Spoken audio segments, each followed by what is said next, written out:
Hola y bienvenidos a Panda Stacker. Tenemos que hablar de la situación de Alemania, la conocida como la locomotora de Europa, y del terrible estado al que han llegado las cosas. Es una mezcla de malas políticas económicas, el impulso hacia la transición verde y factores geopolíticos, todo golpeando a la vez a los alemanes.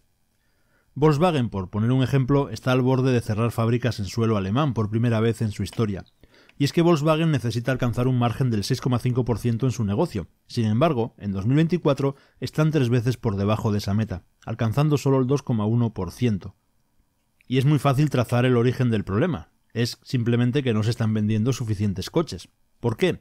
Porque los precios son demasiado altos. ¿Y por qué suben los precios? Porque las materias primas y la energía son demasiado caras. Otros fabricantes, como los de Estados Unidos y China, son ahora mucho más competitivos. Y la relevancia de esto es inmensa. Porque si eres un industrial alemán, estás deseando salir del país para mantenerte a flote, porque detrás de tu negocio hay miles de empleos en juego y debes seguir siendo competitivo. 4 de cada 10 fabricantes alemanes están considerando mudarse al extranjero solo por el coste de la energía. La confianza está en su punto más bajo en más de una década, y ahora, con el regreso de Trump, Alemania podría verse envuelta en una guerra global de aranceles. Al menos un 10% de impuesto de importación podría aplicarse a los productos alemanes que ingresen a Estados Unidos, el mayor mercado de consumo del mundo, lo que sin duda dañaría aún más los márgenes. Esto es terrible para Alemania, que necesita desesperadamente atraer inversión al país. Alemania está muy rezagada en cuanto a vehículos eléctricos, y China acaba de dar otro golpe. CATL, un gigante chino de baterías, ha confirmado la cancelación de proyectos en Alemania. La razón es muy clara. El desarrollo del mercado de vehículos eléctricos en la Unión Europea no ha cumplido con las expectativas. Alemania ha recortado los subsidios para vehículos eléctricos y la gente tiene cada vez menos dinero para gastar.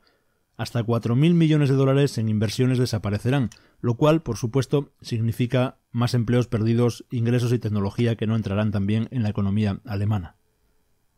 Y no olvidemos los aranceles de la Unión Europea sobre los vehículos eléctricos chinos, algo que efectivamente cerrará el mercado europeo a esos vehículos del gigante asiático. Recordemos lo altos que son estos impuestos. SAIC enfrenta un arancel del 35%, GIL del casi el 19% y BYD del 177%, además del arancel general del 10%. Incluso si los vehículos chinos continúan entrando en Europa, los márgenes de ganancia se verían muy comprimidos y debido a esto, el incentivo para invertir en la Unión Europea se ha deteriorado. El gobierno chino es muy reacio a permitir que sus empresas trasladen la producción a Europa, y ha indicado a empresas como BYD que mantengan su tecnología en casa. El único incentivo para construir una fábrica y compartir experiencia es el dinero. Si los márgenes tienen sentido, las empresas montarán sus fábricas y harán negocios en Europa. Antes de los aranceles, China esperaba que Europa fuera un gran mercado de exportación, ya que Estados Unidos estaba en un proceso de desvincularse de la economía china.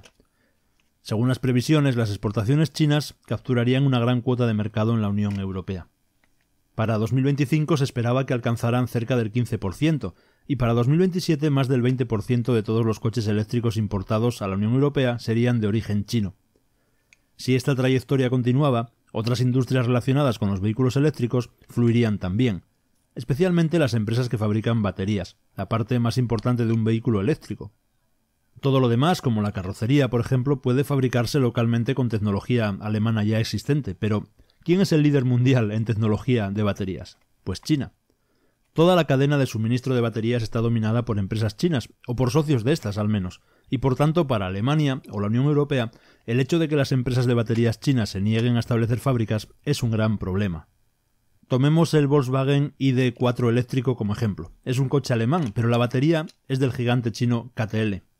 El vehículo cuesta alrededor de $37.000 y solo la batería representa $8.700 del coste total.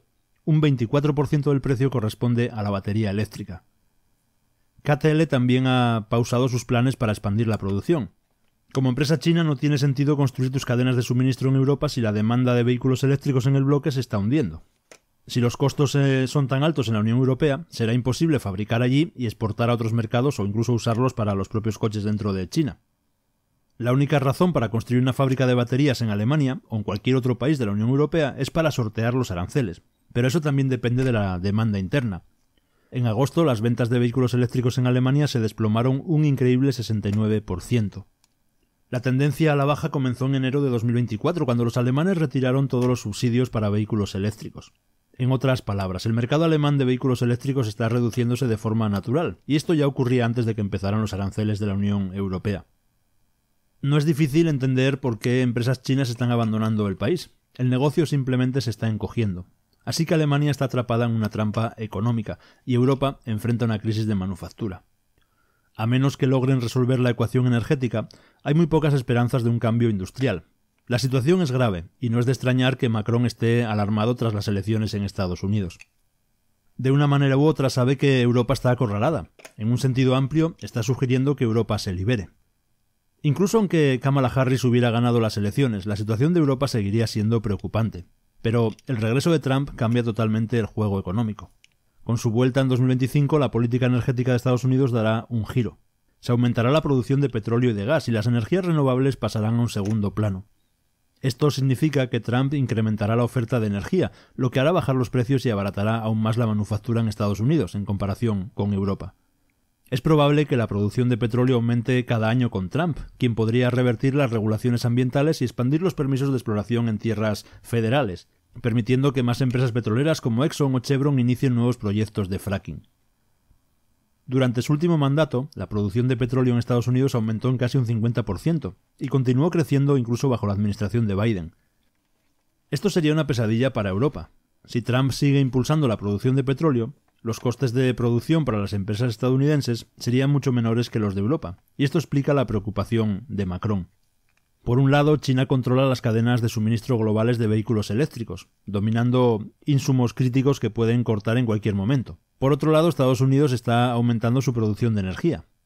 Por eso estamos viendo una ola de caos político en Europa, y el gobierno alemán empieza a tambalearse, todo por un factor crucial que ni siquiera Bruselas puede ignorar: el coste de la energía. Observando el coste global de la energía podemos ver por qué Alemania está en crisis, y es que la postura política ha hecho que la economía sea prácticamente no competitiva frente a otros países. El año pasado el coste de la electricidad en Alemania superó los $250 por megavatio hora, el segundo más alto, justo detrás del Reino Unido. Otros países como Francia o Italia también están entre los más caros, mientras que los precios de la energía en Estados Unidos se situaban muy por debajo, alrededor de los $100. Y China, con los costes de energía más bajos, pagaba solo entre $60 y $70 por megavatio hora. Esto es una gran razón por la cual el gobierno alemán está en caos. Scholz ha despedido a su ministro de Finanzas, Christian Lindner, lo que ha roto la coalición alemana, y ahora se avecinan elecciones anticipadas en marzo. Scholz quiere gastar más en diversas áreas, desde financiamiento a Ucrania hasta inversión en tecnología renovable como el hidrógeno, pero Lindner, un conservador fiscal, prefiere que se use cualquier excedente para reducir la deuda de Alemania y aligerar su carga financiera. Si los alemanes estuvieran obteniendo grandes beneficios, Scholz sería visto como un héroe y todos estarían contentos, pero no es el caso. Es muy probable que en las próximas elecciones el SPD, el Partido Socialdemócrata Alemán, pierda aún más apoyo. En el centro del problema se encuentra una fuga de capital de 650.000 millones de euros. Nadie quiere invertir en Alemania, y como resultado el capital está saliendo del país. Esta situación solo empeorará con Donald Trump en el cargo. Recordemos el poder de apalancamiento de Estados Unidos en forma de dólar. Siempre pueden recaudar fondos y ofrecer subsidios que Alemania no puede igualar. Alemania simplemente no tiene los recursos para hacer frente a esa competencia. Además, los costos operativos son extremadamente altos, lo que crea una doble desventaja para Alemania. Las inversiones directas alemanas en el extranjero en los últimos 3 años han superado con creces al capital extranjero que ingresa al país. Como resultado, al menos 80.000 millones de euros al año salen de Alemania, lo que provoca más pérdidas de empleo y menos conocimiento técnico en la economía. Es una crisis que Alemania debe resolver, y el flujo de salida podría acelerarse aún más durante la presidencia de Trump. Hemos hablado muchas veces sobre cómo la crisis energética beneficia a China, ya que Pekín compra gas ruso barato, pero el mayor beneficiario podría ser Estados Unidos. Las ventas de energía desde la Unión Europea hacia Estados Unidos están en aumento y podrían aumentar aún más. Recientemente von der Leyen reveló su plan, aunque aún es preliminar. Tocó el tema del GNL, el gas natural licuado. Y dijo: actualmente recibimos bastante GNL de Rusia. ¿Y por qué no reemplazarlo por GNL estadounidense, que es más barato y reduce nuestros costes energéticos? Esto es algo que podemos discutir en cuanto a nuestro déficit comercial. Ahora bien, ¿por qué el GNL estadounidense es más barato que el ruso? Pues no lo sé con certeza, tal vez por las sanciones. Sin embargo, su discurso revela qué economía del G7 saldrá ganando. Y es que la economía estadounidense va a beneficiarse enormemente a expensas de Europa. Así que las personas lo ven y están invirtiendo en consecuencia, y por eso estamos viendo un gran impulso en las empresas de la bolsa estadounidense. Alemania está ahora en modo pánico. Cualquiera que forme el nuevo gobierno en marzo enfrentará la misma crisis, ya que al final todo se trata de energía barata para los alemanes. Como siempre, cuéntame en los comentarios lo que opinas y nos vemos en un próximo vídeo. Un saludo.